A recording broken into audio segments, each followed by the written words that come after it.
podemos empezar con un canto, ¿sí?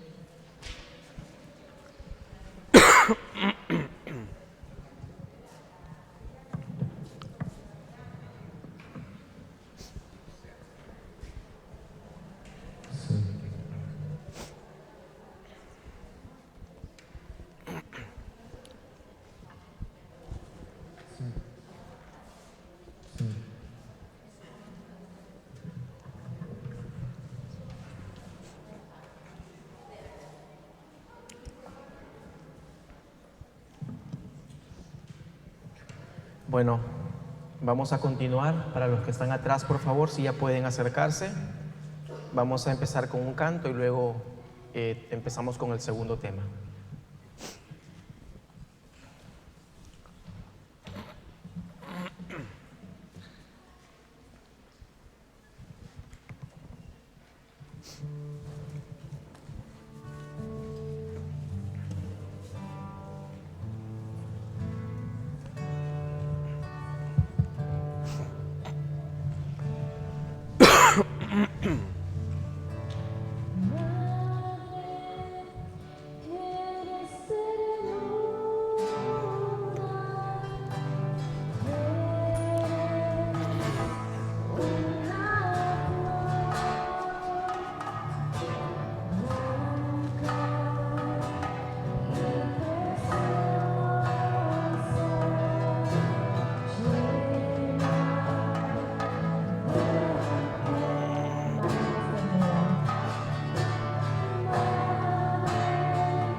Antes de continuar con este segundo tema, quiero comentarles que el manto que yo les puse a algunas personas también ha sido tocada por la tilma original. También trae la bendición del Papa Juan Pablo II. Por lo tanto, también entra en la promesa que la Virgen dio a la vidente de Guadalupe. Aquel que esté bajo mi manto, bajo mi brazo, bajo mi regazo, yo voy a estar con él, con esa persona, con esa familia. Y también va a ser bendecido con las mismas bendiciones que bendijo a su hijo Juan Diego. Eso solamente para aclarar. Y otro punto, en la parte de atrás está mi esposa. Nosotros somos misioneros a tiempo completo. Hace más de 10 años yo le hice una promesa a la Virgen. Bueno, más que a la Virgen, le hice una promesa a Dios y yo ya tenía eso en el corazón, que no quería trabajar ya para este mundo. Yo quería trabajarle al Rey del mundo y quería dejar todo para ser misionero. pero mi directora espiritual muy sabiamente me dijo de que no era el momento todavía, porque mi hijo pequeño, el menor, todavía dependía económicamente de mí. Me dijo: el día que ya no dependa de ti económicamente, tú puedes tomar la decisión que tienes en tu corazón, pero mientras él dependa de ti, tienes que continuar. Esperé años y años y años hasta que, llegado el momento, hace unos años atrás, yo le prometí a la Virgen, perdón, a Dios le prometí que a mis 50 iba a dejar de trabajar para el mundo. Llegaron mis 50 años y yo sentía que estaba fallando mi promesa.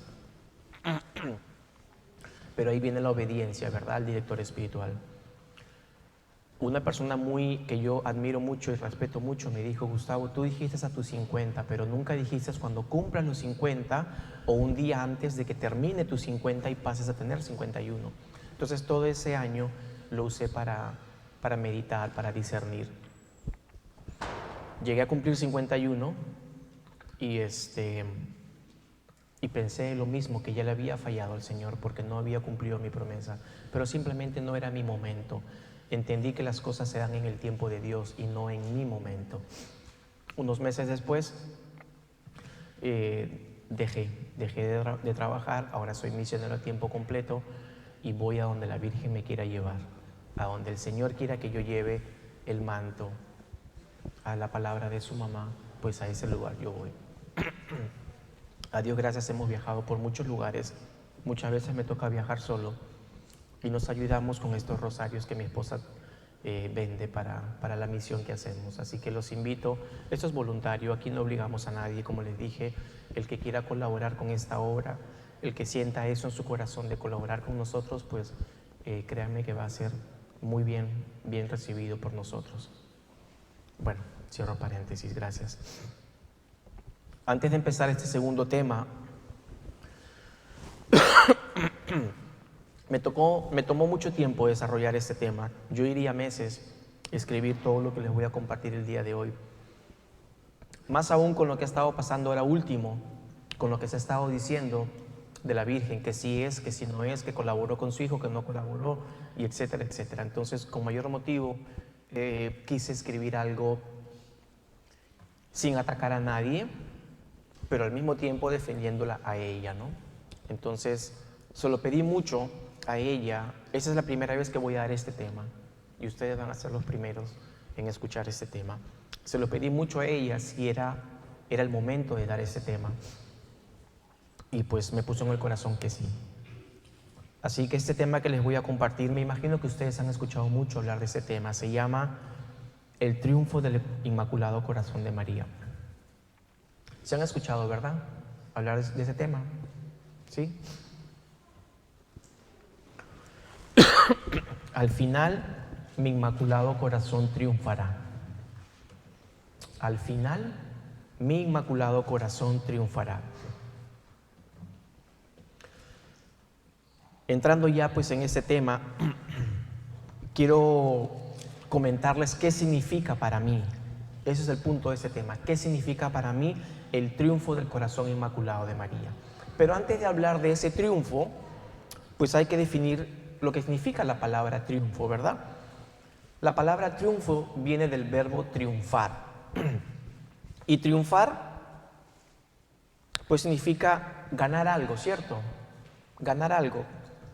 Una partida de ajedrez, lo que hemos visto en estas últimas semanas, ganar una contienda electoral, ganar un partido de fútbol, en fin. Y mientras más méritos yo le ponga para conseguir ese triunfo, pues más gozo me va a llevar, ¿cierto? Más satisfacción me va a dar, ¿cierto? En el caso de la Santísima Virgen, cuando ella nos dijo en Fátima, y aquí abro paréntesis, esto no es mío. Si ustedes estudian las apariciones de Fátima, a los pastorcitos Jacinta, Lucía y Francisco, ella les dijo a los niños: al final mi corazón inmaculado triunfará. Entonces estas palabras no son mías, ¿eh? Bueno, cierro paréntesis. Cuando ella dice que al final mi inmaculado corazón triunfará, pues entonces significa que la Virgen va a triunfar, va a ganar, va a conseguir algo, ¿cierto? Pero ¿a triunfar sobre quién? ¿A ganar sobre qué o sobre quién o sobre quiénes? Y en esto quiero ser muy claro con todos ustedes, no quiero confundirlos. La Virgen María, cuando nace inmaculada. Y eso es el dogma de la Inmaculada Concepción. ¿Se han escuchado de eso, verdad? ¿Qué cosa es un dogma? Solamente a manera de definición. Un dogma es una verdad de fe. O sea que te guste o no, si eres católico tienes que creer en esa verdad. Si no, quedas excomulgado automáticamente de la iglesia. No necesitas que ningún sacerdote o el Papa te diga estás excomulgado. Basta que tú no creas una verdad de fe, ya no estás dentro de la Iglesia Católica, automáticamente. Basta que tú no creas algo de lo que proclamamos en el credo, automáticamente ya no perteneces a nuestra Iglesia Católica. Eso es un dogma. Entonces la Virgen en el año 1950, el Papa Pío X proclamó el dogma de la Inmaculada Concepción. ¿Qué significa eso? Que ella nació libre, sin mancha de pecado alguno. Desde que fue concebida en el vientre de su madre, nació libre de toda mancha, de todo pecado. Eso significa ser inmaculada. Entonces, desde el momento que ella nace, como nace sin pecado, no como nosotros que nacemos con el pecado original. ¿Qué dice la palabra? Desde que fui concebido en el vientre de mi madre, ya era pecador, ¿cierto? Semanas de nacido en el vientre de nuestra madre, semanas de concebido, pero ya soy pecador. Ella no, ella estaba libre de toda mancha y pecado. Eso quiere decir que ese hecho de que ella esté libre de toda mancha y pecado, ese ya es el triunfo de ella personal. El triunfo de ella personal.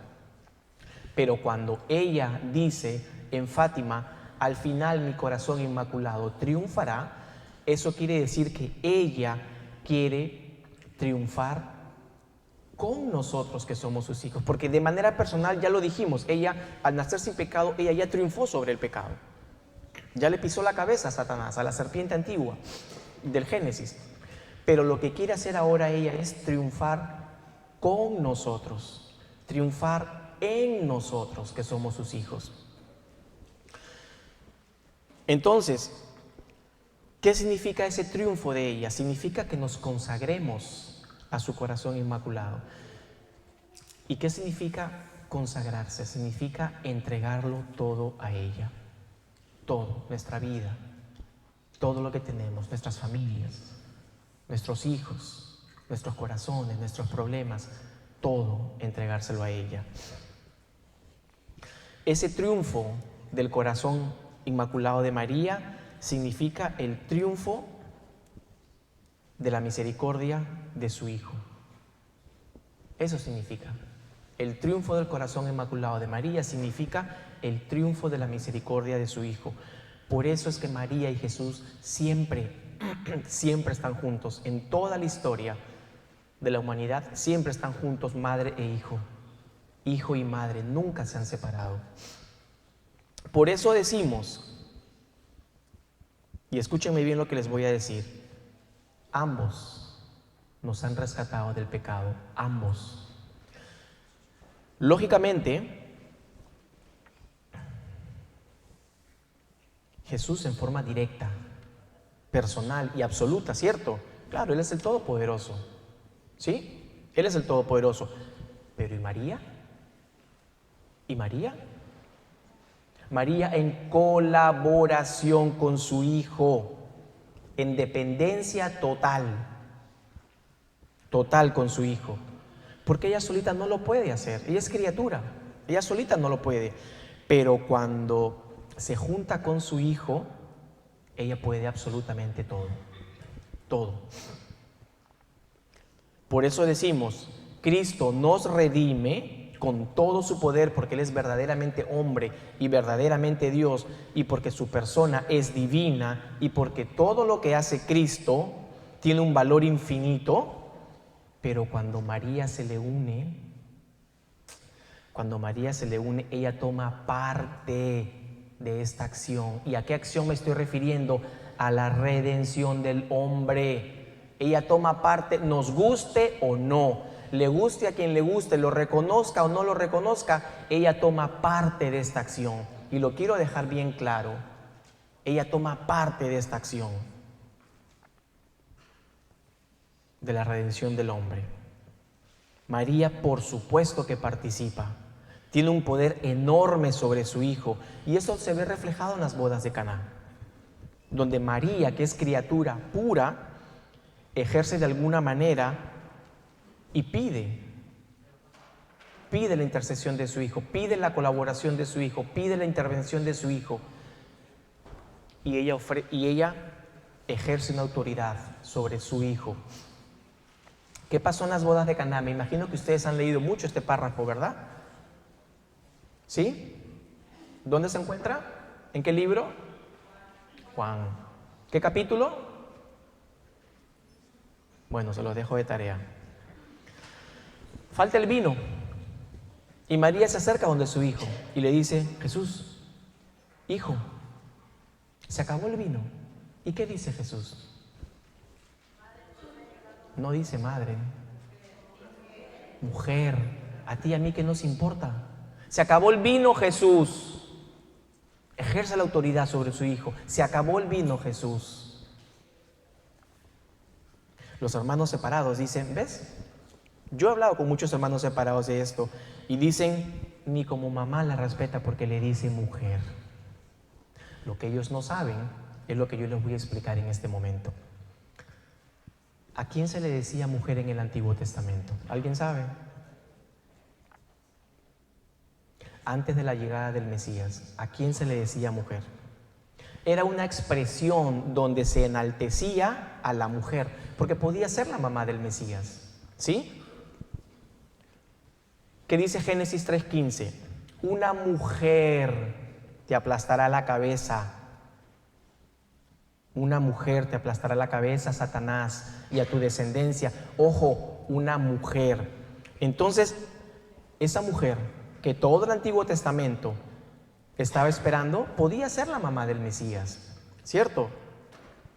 Y Jesús le dice en las bodas de Caná, mujer, no le dice mamá. Al igual que en la cruz, tampoco le dice mamá, le dice, mujer, he ahí a tu hijo. Yo estoy seguro que si ustedes hubiesen estado ahí, hubiesen querido que él les diga mamá, ¿cierto? Pero le dice mujer. Entonces, llamar mujer a una mujer y no por su nombre era ensalzarla, porque podía ser esa mujer del Antiguo Testamento. Podía ser la mamá del Mesías. ¿Entienden lo que les digo? Tiene sentido, ¿verdad?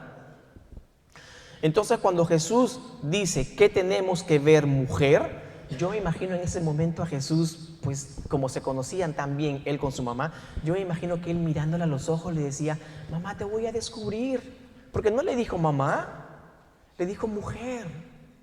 Te voy a descubrir porque yo voy a hacer mi primer milagro, pero todos se van a dar cuenta que tú eres la mujer, que todos esperaban en el Antiguo Testamento. Y a María yo me la imagino, yo no sé cuando ustedes leen un pasaje en la Biblia, no sé cómo lo leen, cómo lo meditan, pero yo trato de imaginarme la escena, cómo fue lo que pasó. Entonces yo me imagino a María con lo humilde que es, agachando la cabeza, ruborizada, poniéndose todo así sonrojita, y que su hijo le diga mujer. La está descubriendo. Ojo, mamá, pero nadie me para hasta la cruz, ¿eh? Tú quieres que yo empiece de una vez, pero nadie me para hasta la cruz. Yo empiezo. Pero hasta la cruz no voy a parar. La verdadera mujer que todos estaban esperando, según Isaías. ¿Qué dice el profeta Isaías? Una virgen concibe y da a luz. ¿Cómo puede ser que una virgen conciba, dé a luz un hijo y siga siendo virgen? Eso es imposible. ¿Cómo es esto posible? Va a concebir milagrosamente. Y si entonces ella es la mujer, pues él tiene que ser el Mesías, ¿cierto? Miren a dónde estamos llegando, ¿eh? Es por eso que este misterio se llama autorrevelación. ¿Se han escuchado eso, verdad? De autorrevelación, porque Jesús se autorrevela como el Mesías al decirle a su mamá mujer. ¿Se dan cuenta hasta dónde está llegando la participación de nuestra madre en nuestra redención, en nuestra salvación? Esto, si ustedes toman conciencia de esto, ustedes deberían de llorar de la emoción al saber la participación de nuestra madre en nuestra salvación. Pero eso no es todo, sigamos. Jesús le dice, ¿qué tenemos que ver tú y yo? Mi hora no ha llegado, le dice. Pero en realidad sí tenían que ver, y mucho.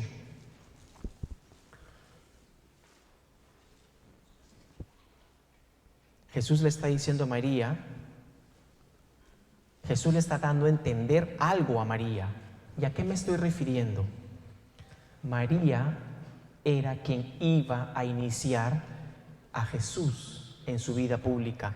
El Padre Celestial le dio ese derecho a María de iniciar la vida de su hijo, su vida pública. El Padre le otorgó ese derecho a la madre. Ella tenía reservado introducir a su hijo en la vida pública. Por eso Jesús le dice, mi hora no ha llegado. Como diciendo, si quieres empiezo, si quieres empiezo, depende de ti, si quieres empiezo, pero nadie me va a parar hasta la cruz, Y María se pudo haber quedado callada, dándole más tiempo a su hijo, ¿verdad? Pero no, voltea y le dice, hagan lo que Él les dice. María sabía muy bien todo lo que iba a pasar y lo que iba a sufrir, los dos, pero no se quedó callada. Ella estaba apresurada, ella le urgía que la obra de la redención de su hijo empezara ya. Y en vez de quedarse callada, voltea y le dice, hagan lo que Él les dice. Qué lindo es hacer lo que Él nos dice, ¿verdad? ¿Cierto? Aunque te cueste lágrimas, ¿cierto? Aunque te cueste dolor, sufrimiento, ¿cierto? Ustedes hacen lo que Jesús dice. ¿Cómo nos cuesta hacer lo que Él nos dice, verdad? Y entonces Jesús transforma el agua en vino, que es el cambio de una naturaleza a otra. Yo les pregunto, ¿es fácil transformar el vino en agua? ¿Qué piensan ustedes? ¿No? Claro que sí es fácil. Yo cojo una copa de vino y la mezclo con agua, 1 galón, 2 galones, 3 galones, 4, 5, 10, 100, 200 galones de agua. El vino se va a desaparecer, ¿cierto? En algún momento, 200, 300, 400 galones de agua, el vino desaparece y me queda pura agua. Eso lo puede hacer cualquiera de ustedes, pero a ver, transformen una copa de vino en agua. Perdón, una copa de agua en vino. A ver, háganlo. Eso es el cambio de una naturaleza a otra, que solamente le es concedida a Dios.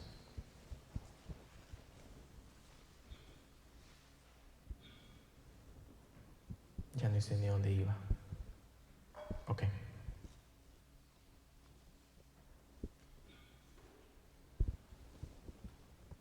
Y dice la Escritura que cuando Él transformó el agua en vino, todos creyeron en Él. ¿Gracias a qué? A que María intervino. Porque si ella no hubiera intervenido, no hubiese pasado nada allí. Ahora díganme ustedes si María está participando o no en la redención del hombre. De manera indirecta, ya lo hemos dicho, ¿cierto? Porque el que tiene todo el poder en el cielo y la tierra es Él. Pero de manera indirecta está participando. Por supuesto que sí. En colaboración siempre con su Hijo, en dependencia total siempre de Jesús, pero participa. Ahora bien, ¿qué hubiese pasado si María en el momento de la anunciación, ella dice que no? Porque ella no estaba obligada. Dios no podía obligar a María a decir que sí, porque si no dejaría de ser Dios. Él nos ha creado en libertad, ¿cierto? Y en la libertad que nos ha creado, Él no puede obligar a María a que diga que sí, ¿cierto? Entonces, ¿qué hubiese pasado si María hubiese dicho que no aceptaba el momento de la anunciación? Pues Jesús no se hubiese hecho hombre, no se hubiese hecho carne. Y quizás hasta este momento nosotros seguiríamos esperando la redención.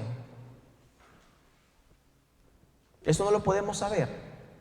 Pero si María hubiese dicho que no, otro hubiese sido el plan de Dios para la redención del hombre.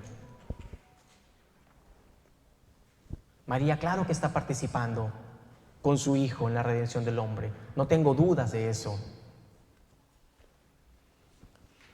Varios santos, y los voy a mencionar, y me he dado el tiempo de buscarlo y decir qué ha dicho cada santo, pero no tengo tiempo para explicárselo todo. Pero varios santos como el Padre Pío, Gabriel de la Dolorosa, la Madre Teresa de Calcuta, Bartolo Longo, Maximiliano Kolbe, Edith Stein, Sor Lucía de Fátima, se refirieron a la Virgen como corredentora. Como corredentora. El Papa Juan Pablo II también se refirió a la Virgen como corredentora. Pío X, en el año 1950, cuando proclamó el dogma de la Inmaculada Concepción, también se refirió a la Virgen como corredentora. Es más, en el año 1996, en Częstochowa, en Polonia, tanto fue de personas muy allegadas a la Iglesia que pedían que se declare ese dogma, que la Santa Sede, que Roma, el Vaticano, constituyó una comisión en el Congreso 13º Mariológico Internacional en el año 1996 en Polonia para que se tocara ese tema. Pues lamentablemente no procedió, ¿verdad? No fue a más, lo dejaron ahí nomás. El cardenal Juan Sandoval, mexicano, no sé si ustedes lo conocen, él explicó en una ocasión que había hecho llegar un comunicado al Papa Francisco hace poco. En ese comunicado, en ese documento, él explica que le pedía al Papa Francisco la proclamación del dogma de la corredención de María con más de 570 firmas de obispos de 79 países. Habían miles de firmas de sacerdotes, religiosos y religiosas, y 8 millones de fieles, laicos, que habían firmado ese documento, y toda esa información él empezó a recabar desde el año 90, en una campaña que se llamó La Voz del Pueblo de María Medianera. La Voz del Pueblo de María Medianera. Quería pues un poquito hablar de ese tema tan controversial que ha estado pasando en estos días, ¿verdad? Y ustedes me imagino se han dado cuenta a lo que me estoy refiriendo. Pero era importante dejar claro que María, a mi modo de ver, sí toma participación en la obra de la redención del hombre. Pero bueno, regresemos al tema.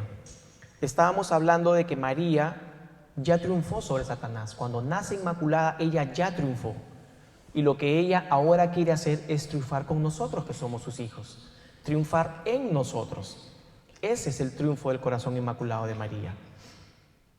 Quiere que nuestro corazón, unido al de ella, triunfe sobre Satanás. Por eso les decía que hay que consagrarse a ella. Hay que consagrarse a María para que nosotros seamos uno con ella. Nuestro corazón sea uno con el corazón de ella. Y también les decía que ese triunfo no es un triunfo de María, es el triunfo de la misericordia de su Hijo. Ella nunca pide nada para ella. Lo que ella busca siempre es a su Hijo, que nos acerquemos a su Hijo. Ahora bien, para los que han estudiado, pues para los que han profundizado en las apariciones de Nuestra Señora en Fátima, sabrán que Nuestra Señora nos habla pues que estamos en una batalla, que estamos librando una batalla en estos tiempos, una batalla que incluye la pérdida generalizada de la fe. Ojo con lo que les estoy diciendo, porque esto es muy grave. Una batalla en la que estamos perdiendo la fe, en la que muchos están perdiendo la fe, en la que muchos católicos están yendo a otras religiones, están buscando otras cosas fuera de Dios. ¿O me equivoco? No, ¿verdad? Nuestra Señora nos habla en Fátima que se están perdiendo muchas almas. Les hablo del año 1917, Ya la Señora hablaba que se están perdiendo muchas almas. Nos hablaba que vendrán muchas guerras. ¿Qué es lo que está pasando ahorita con esa guerra absurda entre Rusia y Croacia? O entre Ucrania, perdón. Una guerra absurda que no tiene sentido. ¿Qué es lo que está pasando en Venezuela? ¿Qué es lo que está pasando en México? ¿Qué es lo que está pasando en el Medio Oriente? Ya nuestra madre nos vino a advertir hace muchos años de esas guerras. Lo peor que nos puede pasar es que el ser humano pierda la fe. Y se lo voy a repetir, lo peor que nos puede pasar es que el ser humano pierda la fe. que se aleje de Dios. Acuérdense que el mismo Jesús nos dijo: no tengan miedo a los que matan el cuerpo, sino a los que matan el alma. Y la pérdida de la fe es un ataque directo a nuestro corazón, a nuestra alma. La peor muerte que puede existir es la muerte del alma, cuando se pierde la fe, cuando uno se aleja de Dios, cuando se aleja de su amor, de sus mandatos, cuando uno se hunde en la vida del pecado, porque corremos el riesgo de la condenación eterna. La Virgen Santísima, en esta gran batalla que estamos librando hoy en día, batalla a la que San Juan Pablo II llamó la cultura de muerte, que me imagino ustedes deben de haber escuchado ese término, la cultura de la muerte, no solo incluye la destrucción de la vida humana, sino que también incluye la destrucción del alma. Y eso es muy peligroso. Ella misma, la Virgen María, de manera muy especial, de manera muy maternal, nos ofrece su corazón como refugio seguro. ¿No es esto acaso algo hermoso? Que ella nos ofrezca su corazón inmaculado como refugio. El hecho de saber que la misma Madre de Dios nos está ofreciendo su corazón inmaculado como refugio seguro, eso debe a nosotros hacernos temblar de la emoción. Pero ojo con esto que les voy a decir. La Santísima Virgen María, a su vez, también nos está indicando que para estos tiempos que estamos viviendo de manera muy particular, de manera muy especial, Dios ha querido que el triunfo sea adquirido por medio de ella. Dile a todo el mundo que grandes gracias vienen a través de mi inmaculado corazón. Y también diles que Dios ha confiado a mi inmaculado corazón la paz y la conversión del mundo. Palabras de Nuestra Señora a Sor Lucía en Fátima. Y se lo voy a volver a repetir.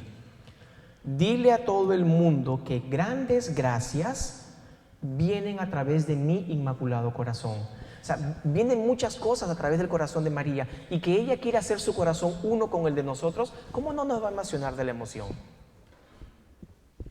Y que a través de mi inmaculado corazón la paz y la conversión viene al mundo. Así lo ha querido Dios, lo dijo la Virgen en Fátima. Y ojo que las apariciones de Fátima son reconocidas por la Iglesia, O sea que la Iglesia acepta todo esto que yo les estoy diciendo. Y eso está en el internet, ustedes lo pueden buscar, yo no estoy inventando nada. La Iglesia acepta las apariciones de Fátima como verdaderas, como sobrenaturales. Y si la Virgen dijo eso, es porque la Iglesia lo está aceptando. Dile a todo el mundo que grandes gracias vienen a través de mi inmaculado corazón. Y también diles que Dios ha confiado a mi inmaculado corazón la paz y la conversión del mundo. Cuando Sor Lucía le pregunta a Jesús por qué la conversión de Rusia será fruto de la conversión de esta nación al Inmaculado Corazón de María, el Señor le responde a Sor Lucía, porque, bien claro, le responde y tajante fue: porque quiero que se vea muy claro que ese triunfo es del Inmaculado Corazón de mi madre. Ese triunfo es del Inmaculado Corazón de mi madre. Y que de esta manera se extienda por todo el mundo el culto y la devoción al Inmaculado Corazón de mi madre, junto a la devoción a mi Sagrado Corazón, le dijo el Señor a Sor Lucía. Mira qué grande, cómo Él mismo está enalteciendo a su mamá. ¿Y en qué me baso para decir esto? Bueno, 13 de julio de 1917, tercera aparición en Fátima. La Virgen baja de los cielos a Cobatilla. ¿Y qué fue lo que dijo a los niños? Mi hijo quiere establecer en el mundo la devoción a mi Inmaculado Corazón. Mi hijo quiere establecer en el mundo la devoción a mi Inmaculado Corazón. Nuevamente lo mismo le repito, la Virgen no miente. Si ella mintiera, estaría cometiendo pecado, y ella nunca ha pecado. Entonces, si ella dice que su hijo quiere establecer en el mundo la devoción a su Inmaculado Corazón, es porque así es la voluntad de su hijo. Y eso no fue todo el mensaje. Miren la promesa tan hermosa que la Virgen nos da en ese mismo mensaje. Quien abrace esta devoción van a ser almas amadas por Dios, y sus almas van a ser colocadas en el trono de mi Hijo Jesús como flores que adornan su trono. Qué promesa más hermosa nos da la Virgen. Ahora, ¿qué significa abrazar esta devoción? Pues consagrarse al corazón inmaculado de María. O sea, quien se consagre, levanten la mano quienes ya se consagraron aquí al corazón de María. Wow, no son ni la mitad. Hay mucho trabajo por hacer, hermanas, mucho trabajo por hacer. Quien abrace, quien se consagra al corazón de María, primera promesa, van a ser almas amadas por Dios. Uno me dirá, sí, pero si yo soy hijo de Dios, Dios ya me ama. Sí, por supuesto, pero es que ahí no queda la promesa. Van a ser almas amadas por Dios, y sus almas, sus corazones van a ser puestas por mí, dice la Virgen. Sus manos que nunca han visto la corrupción, que nunca han visto el pecado, que siempre han hecho la voluntad de Dios. Esas almas puras, inmaculadas, van a tomar sus corazones y lo van a poner en el trono de su Hijo Jesús, como flores que adornan el trono de su Hijo. ¿Qué promesa más hermosa nos da la Virgen? Eso es para llorar. El hecho de saber la madre tan hermosa que tenemos, esto tiene ustedes que conmoverlos. Ustedes que ya se consagraron tienen que sentirse dichosos de que ella misma va a colocar. Ahora,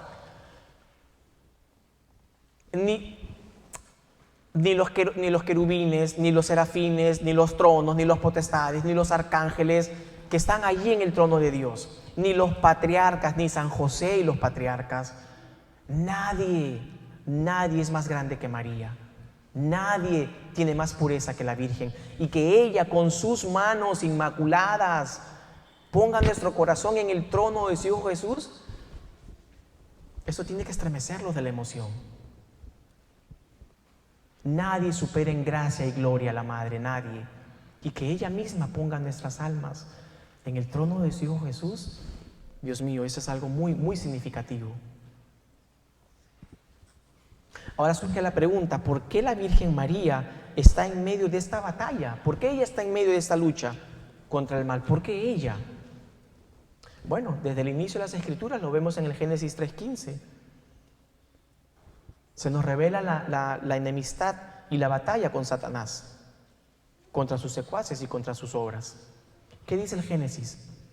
Pondré enemistad entre ti y la mujer. Al haber enemistad quiere decir que ya hay un conflicto, ya está pasando algo, ya hay algo ahí, ¿cierto? Entre tu linaje y su linaje. Él te pisará la cabeza mientras tú, le dice a la serpiente, acecharás su calcañar.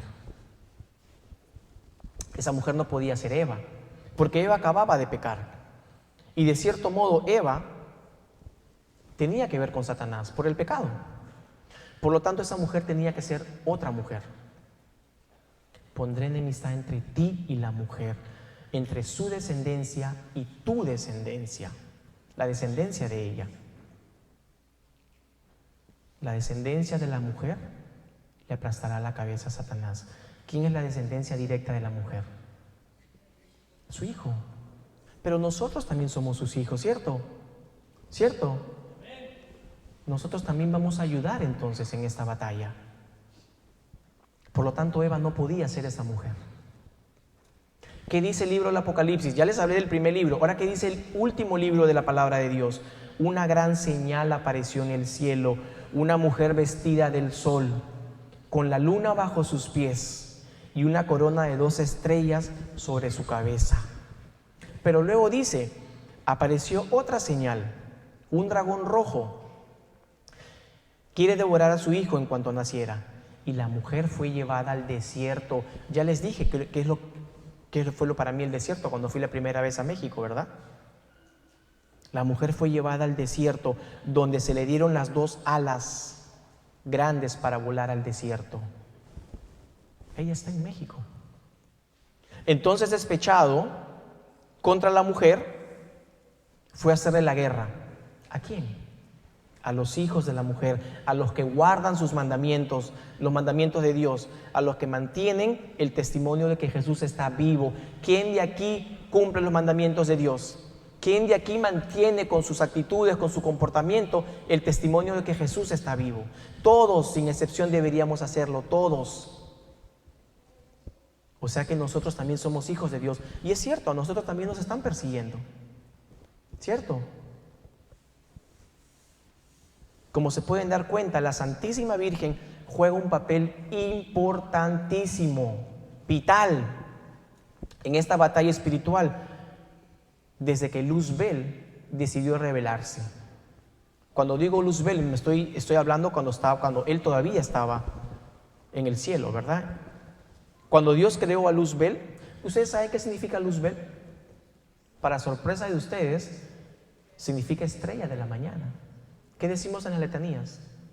Luzbel significa estrella de la mañana. En latín significa portador de luz. Dios creó una criatura magnífica que participaba en su libertad y de su poder.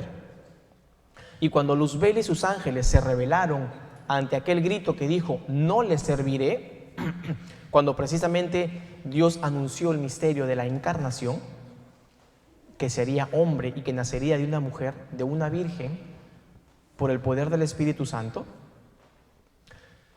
cuando Dios reveló ese plan, y el plan que usaría para salvar al hombre del pecado, y que todos tenían que servirle a su madre, a esa mujer, pues Luzbel lo consideró una humillación y se rebeló junto con sus seguidores. Y fue entonces pues cuando fueron expulsados del cielo. Ese es un tema muy, muy grande que no es el momento para hablar ahora, pero más o menos quiero que entren en el contexto, ¿no? Fue por eso que fueron expulsados del cielo. Quien entonces pasó a ser llamado Lucifer, se hizo en ese momento portador de oscuridad, de rebelión, de mentira, de orgullo y de soberbia. Enemistado pues con Dios para siempre, enemistado con la mujer que traería al mundo al Dios hecho hombre, y enemistado con todos los seguidores, o sea, con nosotros, de quienes somos nosotros hijos espirituales de María, se rebeló. En el designio salvífico, en el misterio de la encarnación, se cumple sobreabundantemente la promesa hecha por Dios a los hombres después del pecado original. Después de aquel pecado, cuyos efectos, como ustedes muy bien lo saben y los conocen, viene al mundo el Hijo, el linaje de la mujer, viene al mundo, que derrotará el mal del pecado desde la misma raíz.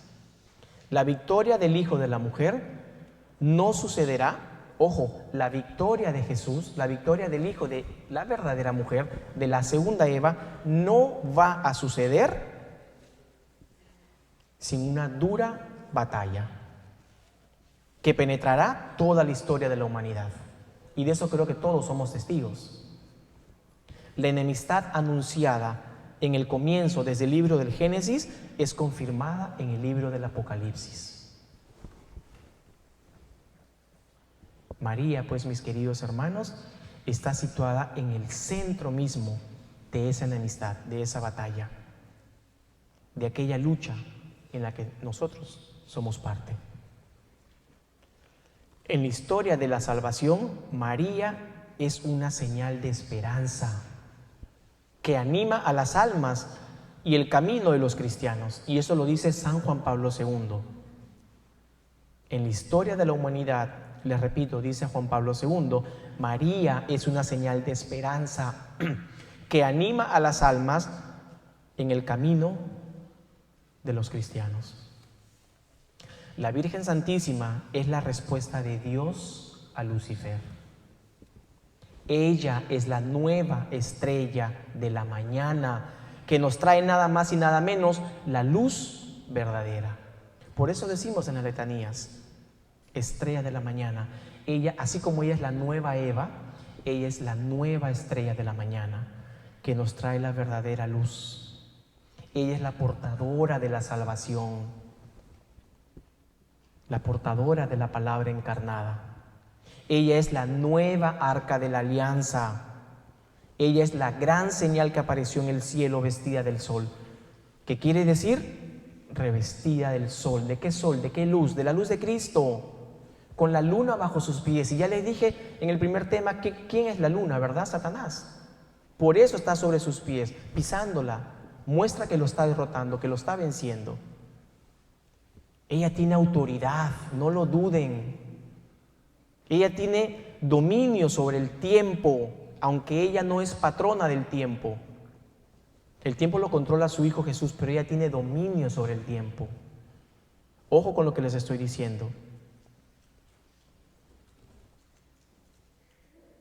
Ella no está condicionada por el tiempo, no lo está.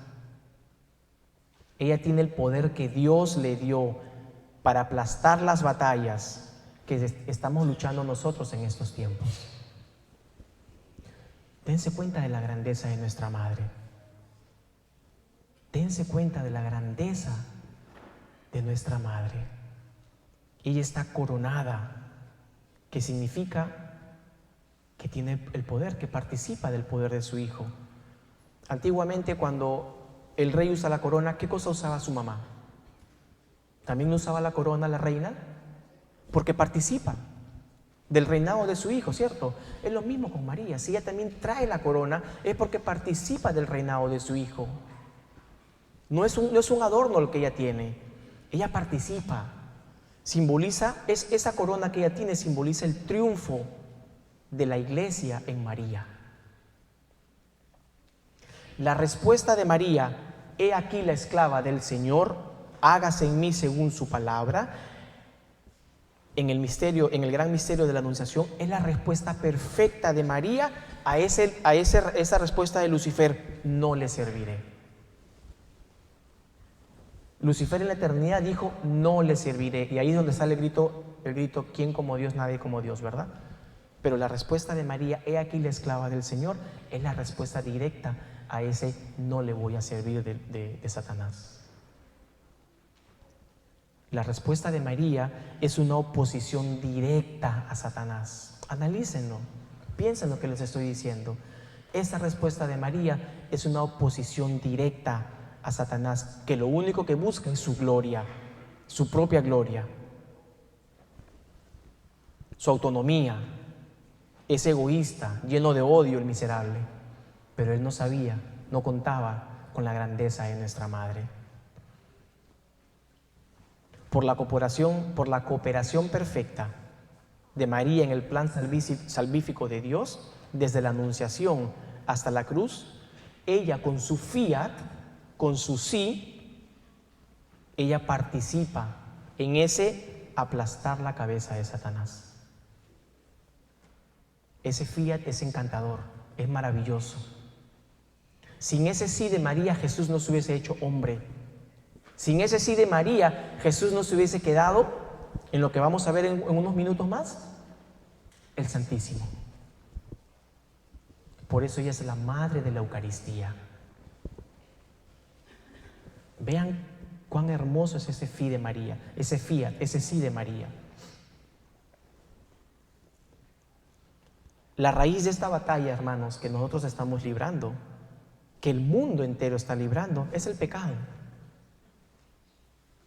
Y María tiene el poder sobre el demonio y sobre toda su obra destructora.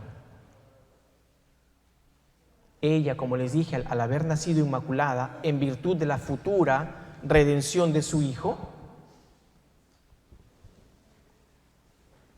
ella tiene un poder enorme. Y esto lo quiero dejar muy claro. Satanás nunca tuvo que ver con ella, porque ella nunca pecó. Nunca. Y eso que les quede muy claro en su mente y en su corazón. Es por eso que nuestra Madre nos llama con urgencia. Se lo decía al principio. Estamos en un tiempo, en una emergencia. Ella nos llama a la conversión auténtica, a la renuncia al pecado, a la renuncia a la indiferencia con su hijo, a la renuncia a la incredulidad, a la renuncia a la rebeldía que hay ahora en el mundo. Ella nos está llamando a la salvación. ¿No son acaso todas las apariciones de la Virgen en estos tiempos, no son acaso momentos en los que ella nos llama para prevenirnos, para proteger a la iglesia de su Hijo, para proteger a la humanidad de todos los peligros? ¿No es acaso eso? Piénsenlo. ¿No son acaso todas las apariciones marianas sobre la tierra, reconocidas y no reconocidas, la ayuda, una ayuda que ella nos trae en esta guerra, en esta batalla que estamos librando? Piénsenlo, medítenlo. Si en esta historia de la iglesia hemos visto estas intervenciones evidentes e interferencias directas de Satanás, de la Santísima Virgen, en defensa de sus hijos, batallando, triunfando con nosotros contra el demonio, ¿qué dice San Luis María de Griñón de Montfort? A medida que pase el tiempo, la batalla se intensificará. A medida que pase el tiempo, la batalla se intensificará. Nosotros solos no podemos. Solos no podemos. Necesitamos la ayuda de la madre. Hace unos instantes hablaba con una hermana que me contaba algo que estaba pasando a su hijo. Y yo le decía, ¿por qué no va usted donde su hijo? Yo como hijo que soy, ¿a quién como hijo no nos gusta sentir el abrazo de mamá ante una situación delicada que estemos pasando? ¿A quién? Un abrazo que te conforte, un abrazo que te llene de esperanza, un abrazo enternecedor. San Luis María Griñón de Montfort también dice, Dios ha hecho una enemistad irreconciliable. Ojo, Dios ha hecho una enemistad irreconciliable que durará y crecerá hasta el fin del mundo entre María, su Santísima Madre, y el demonio, entre los hijos y servidores de la Virgen y los hijos súbditos de Lucifer. Palabras de María Griñón de Montfort. Y aquí todos somos hijos de María, ¿verdad? De tal modo que el enemigo más terrible que nosotros tenemos es Satanás. ¿Y quién es la única persona que nos puede ayudar? María, porque ella ya lo venció. Lógico que su hijo también, ¿no?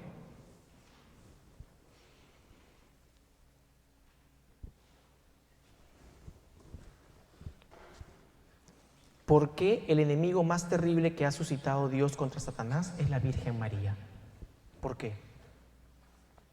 Yo les voy a dar 3 motivos. Primero, porque Satanás es tan orgulloso que sufre infinitamente más al verse vencido por una sencilla y simple mujer que es la esclava de Dios.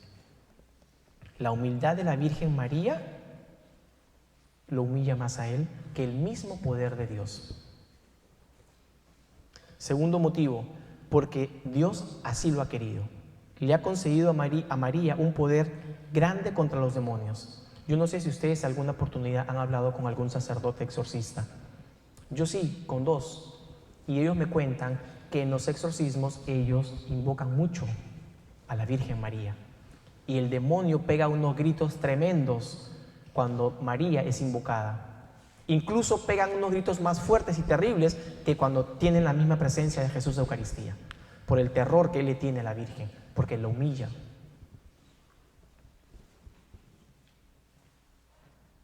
Tercero, porque Lucifer perdió por orgullo lo que María ganó por humildad. Lo que Eva perdió con su desobediencia, lo ganó María con su obediencia a Dios, con su fidelidad a Dios. Eva, al obedecer a la serpiente, se hizo causa de perdición para sí y con ella a todos nosotros. María, al permanecer siempre fiel a Dios, se convirtió en causa de salvación para sí misma y para todos nosotros que somos sus hijos y servidores del Señor.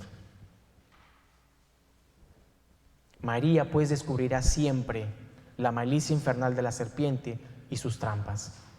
María siempre desvelará sus diabólicos consejos y librará a sus fieles servidores hasta el fin del mundo, hasta el fin de los tiempos. El poder de María sobre todos los demonios resplandecerá, particularmente en esos últimos tiempos que estamos viviendo nosotros. Porque son en esos tiempos en que Satanás quiere acechar su calcañar, quiere pisarle el talón a su descendencia. Y no lo va a lograr. No lo va a lograr. Dice San Luis María Griñón de Montfort en el numeral número 52 y 53 del Tratado de la Verdadera Devoción a la Santísima Virgen María. ¿Alguien ha leído ese libro? Se lo recomiendo. Ese libro estuvo oculto más de 500 años. El demonio se encargó que ese libro no fuese descubierto. En una biblioteca en Londres, en un sótano, en un baúl escondido por más de 500 años. Porque ese libro, el mismo Espíritu Santo se lo dictó a María Griñón de Montfort. Por eso es que se llama así, el Tratado de la Verdadera Devoción de la Santísima Virgen María. Pues bueno, en ese libro, abro nuevamente paréntesis para terminar lo que significa este libro. El Papa Juan Pablo II, él expresa que él tenía temor de que la devoción a la Virgen, la devoción a la Virgen le quitara la devoción a su hijo, a Jesús. Él tenía ese temor. Él, cuando era cardenal, él lo expresó en una entrevista. Él decía, pero ¿cómo puede ser posible si Jesús, Dios, es el centro de nuestra religión? O sea, ¿cómo puede haber esa devoción tan grande a la Virgen? Cuando el Papa leyó ese libro, el tratado, que el demonio lo tuvo oculto, como les dije, por más de 500 años, cuando leyó ese libro, él se dio cuenta que el amor a Jesús y el amor a María no pueden estar separados. Y él da esa recomendación, que tienen que poner a Jesús y a María juntos. Así, cuando tú voltees a mirar a Jesús, ya no estás mirando a la Virgen. O cuando voltees a mirar a la Virgen, no estás mirando a Jesús. En cambio, si los pones juntos, como siempre han estado en toda la historia de la humanidad, si los pones juntos, al mirar a uno estás mirando a la otra. ¿Entienden? Juan Pablo II, cuando leyó ese libro, él se dio cuenta de la verdadera devoción. Y él escribió un no es un libro, ¿cómo se le dicen cuando los papas escriben una tesis, cuando escriben algo? Un documento papal, algo así, no me acuerdo el nombre exactamente. Él escribió algo así en favor de la Virgen María. Bueno, ese libro, en su numeral número 52 y 53, María Griñón de Montfort dice: a los humildes esclavos y a los pobres hijos de María, y a los pobres hijos que María suscitará para hacer guerra y llevárselos, a los humildes esclavos y a los pobres hijos que María suscitará para hacer la guerra y llevárselos. La misma Madre va a acudir a nosotros en esta guerra que estamos viviendo. Numeral número 52 y 53. Entonces, es necesario el triunfo del Inmaculado Corazón de María.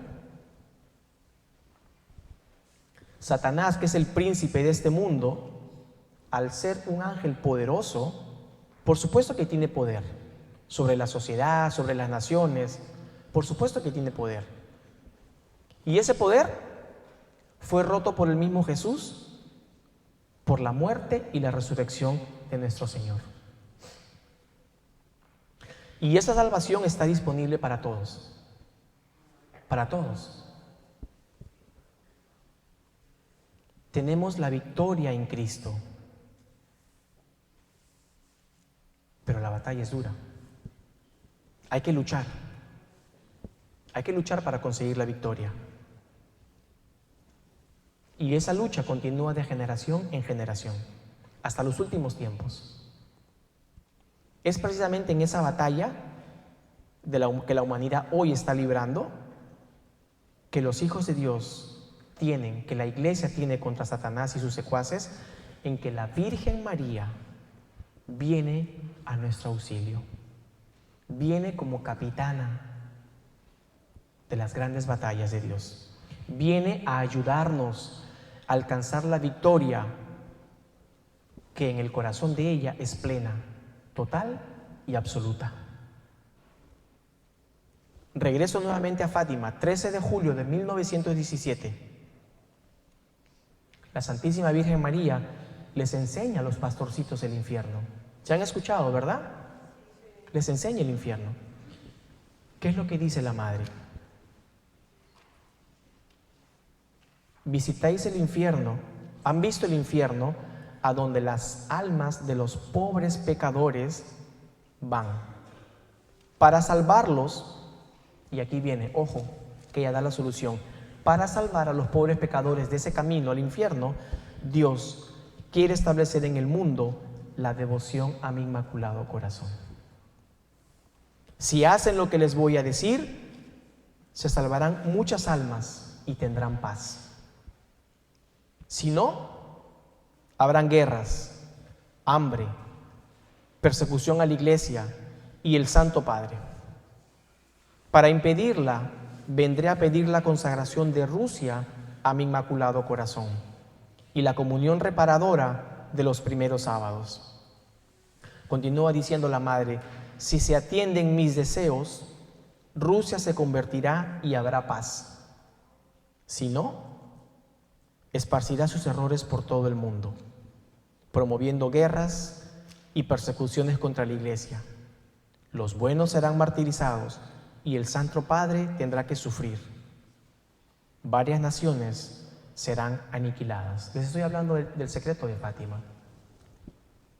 Todo eso lo estamos viviendo: persecuciones, guerras, matanzas. Cuando la Virgen le estaba diciendo esto a los pastorcitos, el horizonte, cuenta Sor Lucía en su libro, cuenta que el horizonte se volvió sombrío cuando ella estaba dándoles ese secreto, y le estaba diciendo esto. Pero después un rayo brillante cae, un rayo de luz y esperanza, dice ella. Y fue en ese momento cuando ella dijo: al final mi corazón inmaculado triunfará. Nuevamente les repito, les estoy hablando de Fátima. Es un evento que la Iglesia lo ha reconocido. Lo ha reconocido. En este mensaje de Fátima, Nuestra Señora ha querido despertar nuestra conciencia, que estamos en una batalla en que están envueltas todas las naciones, todas las sociedades, todos los reinos. Por ende, nosotros también estamos envueltos en estas batallas. ¿Qué dicen los obispos que se reunieron en el sínodo en el año 1985? Los obispos de la Iglesia dicen: no podemos negar la existencia de fuerzas en la sociedad que actúan con hostilidad hacia la Iglesia. Los mismos obispos reconocen eso en el año 85. No podemos negar la existencia de fuerzas en la sociedad que actúan con hostilidad hacia la Iglesia.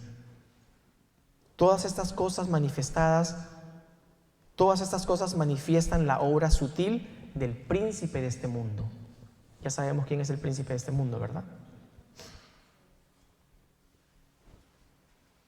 La clave, mis queridos hermanos, es la clave de la estrategia de Satanás en nuestros tiempos es el ateísmo, la corrupción de la fe, la secularización total de la humanidad, especialmente en Rusia, como la Virgen nos lo dijo en Fátima. Él quiere tener control de todo. La Iglesia, la fe y las Escrituras han estado y van a seguir estando bajo un ataque constante y directo. Dice el Lumen Gentium en el numeral número 16, un documento del Vaticano II: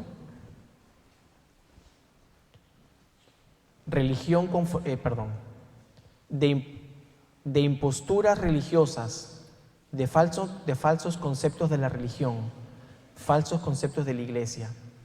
Muy frecuentemente somos nosotros los hombres engañados por el maligno.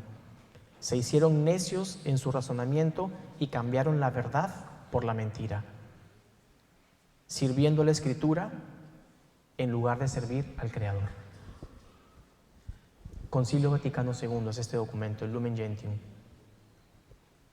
Podemos deducir, pues, queridos hermanos, con claridad que la batalla mayor de estos tiempos es la crisis de la fe. La crisis de la fe. Ahora ya nada es pecado. Lo que llamaba San Juan Pablo II la cultura de la muerte. Ya nada es pecado, todo está bien. Nos están enseñando de que las cosas malas son buenas y que las cosas buenas son malas. Que tenemos derecho de decidir sobre nuestro cuerpo cuando no les importa que hay una vida en el vientre. Les están enseñando que tenemos que vivir en unión libre porque que vamos a probar qué tal nos va, que no queremos ningún compromiso.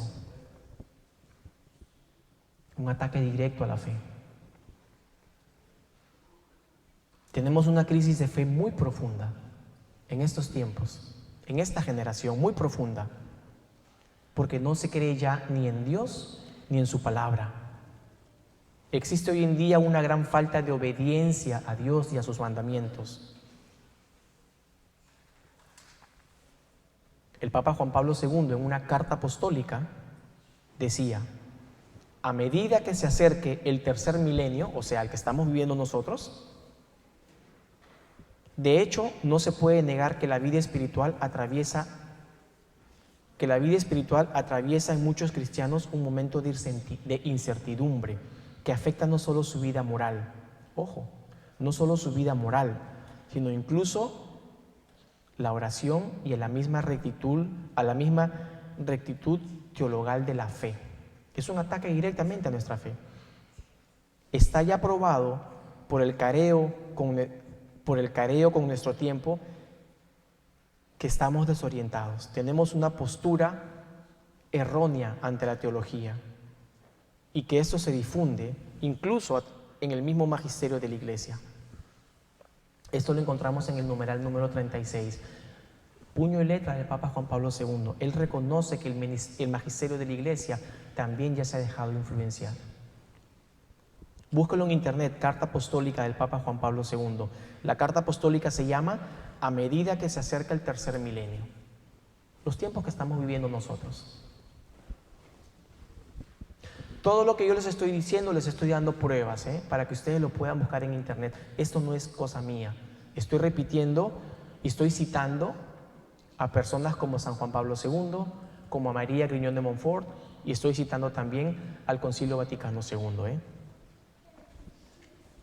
San Juan Pablo II pues nos está diciendo que nuestra fe está siendo probada grandemente en estos tiempos, porque el error ha entrado en todas las áreas de nuestra vida, en todas. En la parte espiritual, en la parte moral y en la parte doctrinal. Debido a esta crisis de fe, las mentes se han oscurecido y las consecuencias lo vemos ahora. La desorientación de nuestros jóvenes. Ya no saben qué creer, qué pensar, cómo actuar. Están siendo confundidos, desorientados. ¿Se dan cuenta que hay mucho trabajo por hacer? Nosotros como papás tenemos mucho trabajo que hacer. Al pecado ya no se le llama por su nombre. Y por eso vemos tanto caos en el mundo. Tanto orgullo, tanta rebeldía, tanta búsqueda de la verdad fuera de Dios. Y aquí quiero definir a la verdad como la interpretación personal de cada uno según las circunstancias. Existe una gran fascinación por la vida oculta, por el ocultismo, por ese por ese movimiento mal llamado la nueva era. Y todo esto causa confusión en nuestros jóvenes.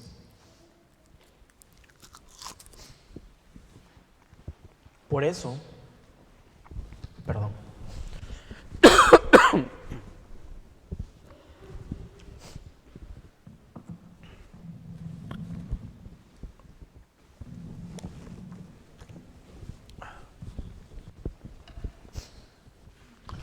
Le decía que por eso y por muchos motivos más es necesario el triunfo del corazón inmaculado de María.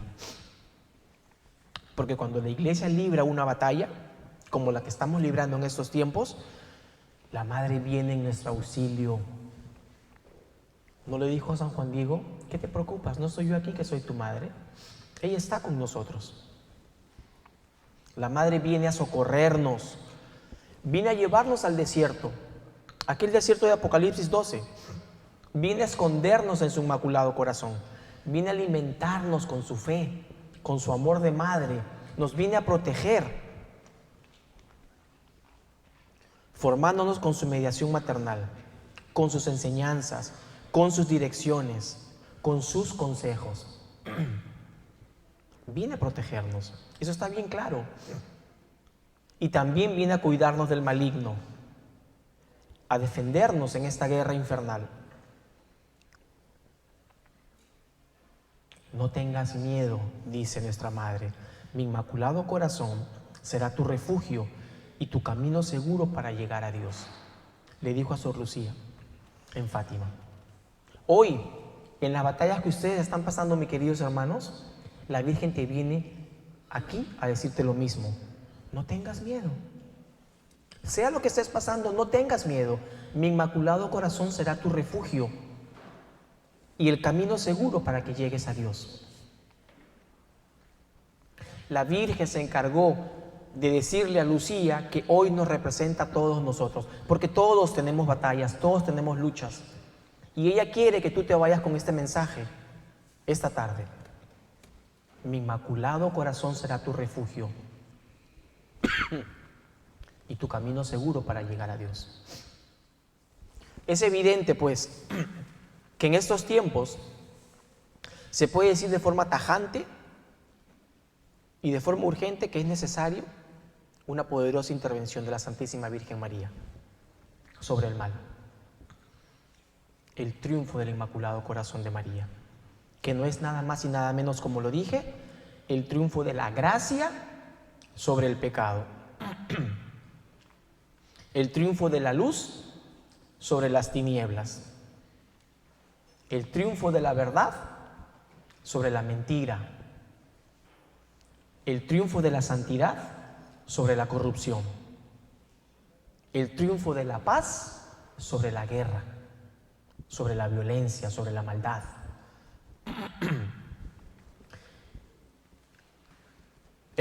Nuevamente el Papa San Juan Pablo II, aquel 8 de julio de 1984, en el Ángelus, dijo: el triunfo del Inmaculado Corazón de María para salvar a la humanidad es el triunfo de Jesús, es el triunfo del fruto bendito que está en su vientre.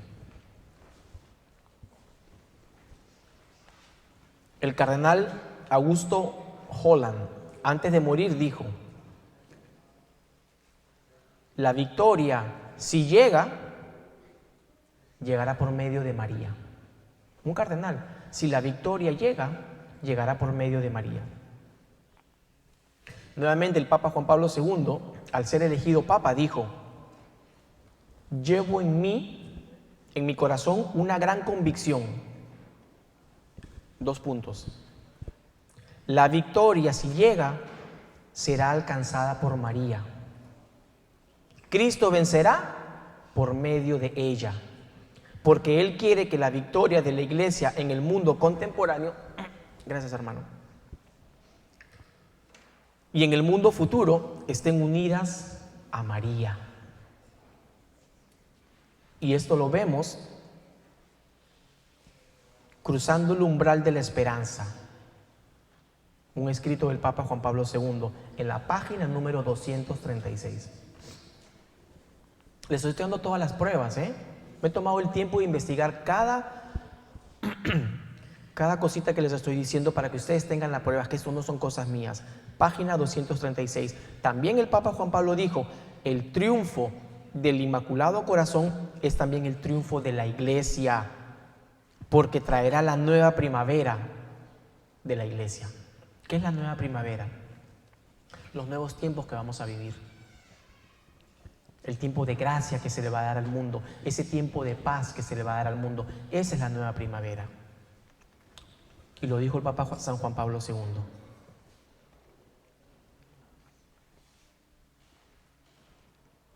En esa carta apostólica que les hablé del Papa Juan Pablo II, dice: a medida que se acerca el tercer milenio,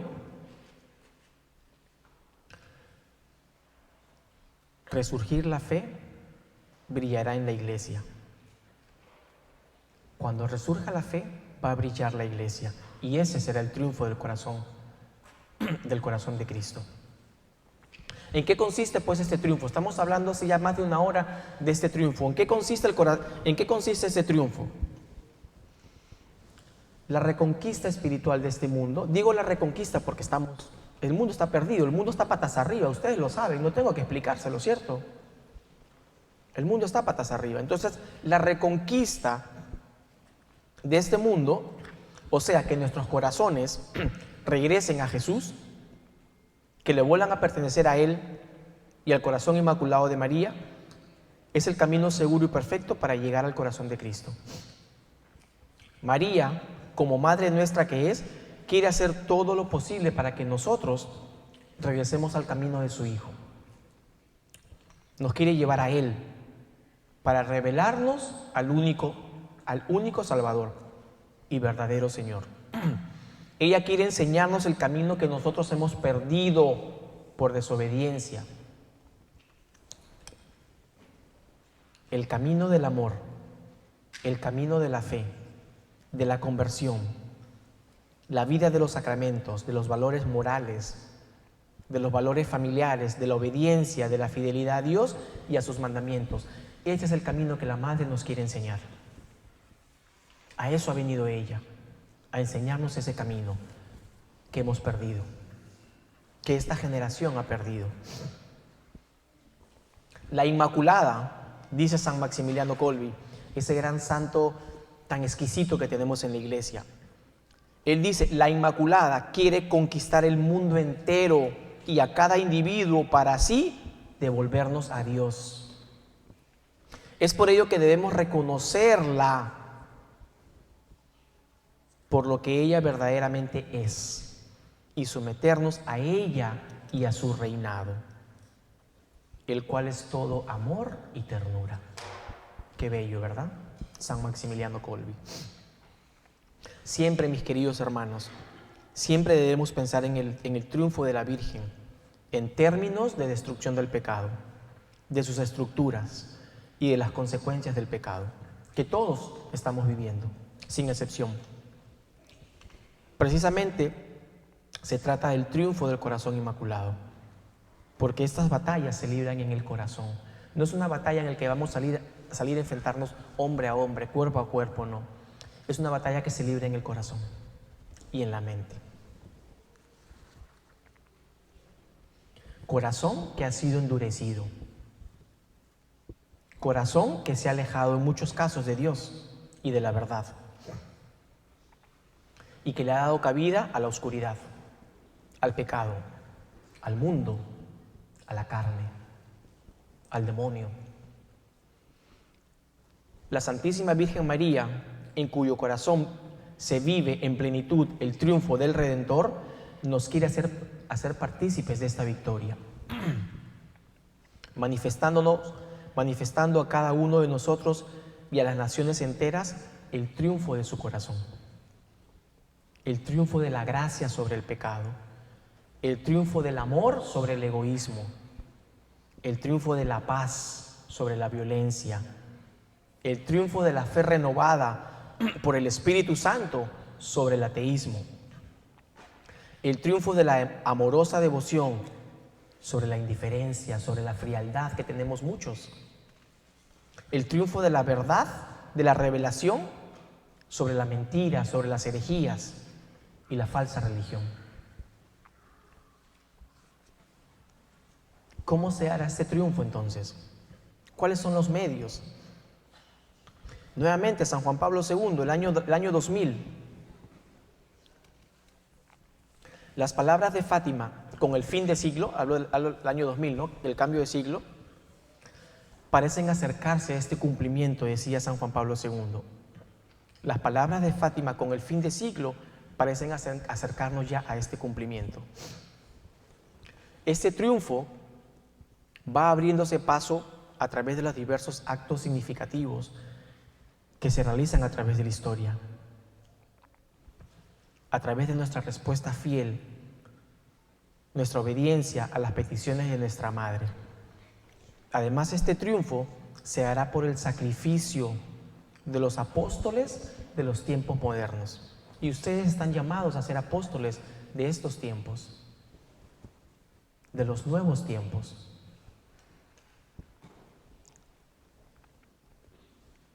Que es el triunfo de la misericordia de Dios, como les dije.